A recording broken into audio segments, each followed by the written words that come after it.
Today, the musket is seen as crude and inaccurate, especially when compared to modern guns. But is that true? At Fort Ticonderoga in upstate New York, historic firearms researcher Joel Boy is finding out how effective the musket was on the battlefield. So what we've got here is a British pattern 1756 long-land musket, more commonly known as the Brown Bess.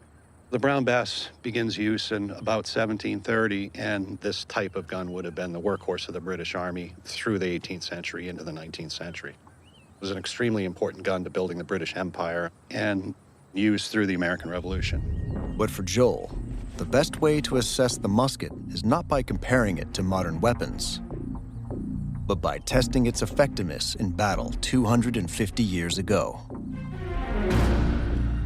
To gain a better understanding, Joel's team will fire at a ballistic gelatin block designed to replicate human tissue, providing valuable insight into how different projectiles can affect a person's body. With the aid of a slow-motion camera, he'll also try to answer a question.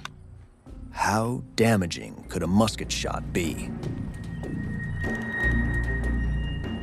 Finally, he will measure the speed each round exits the barrel, known as the muzzle velocity, using a chronograph. Marksman Jay Waller will be firing the guns. First up, the musket with the .69 caliber ball. Pulling the trigger instantly sets off a chain reaction in the flintlock mechanism.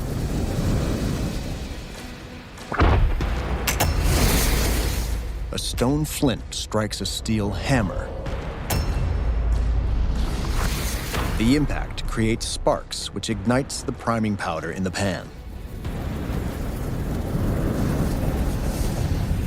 This ignition passes through a small hole and sets off the gunpowder inside the barrel. The gas pressure produced here propels the round out of the gun. On inspection, it's a direct hit.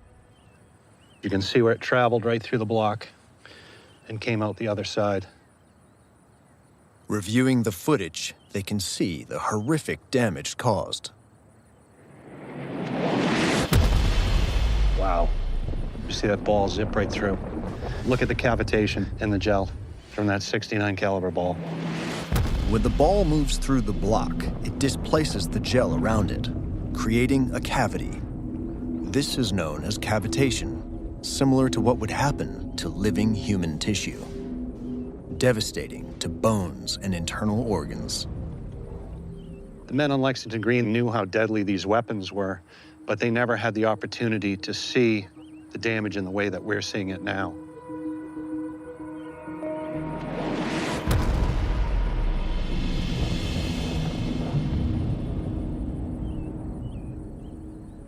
Wow. Yeah, it certainly gives a whole different appreciation and horror for what happened. The musket is clearly deadly. So why do we see it as a primitive weapon? Likely because of what later guns can do. Joel demonstrates this with the modern rifle.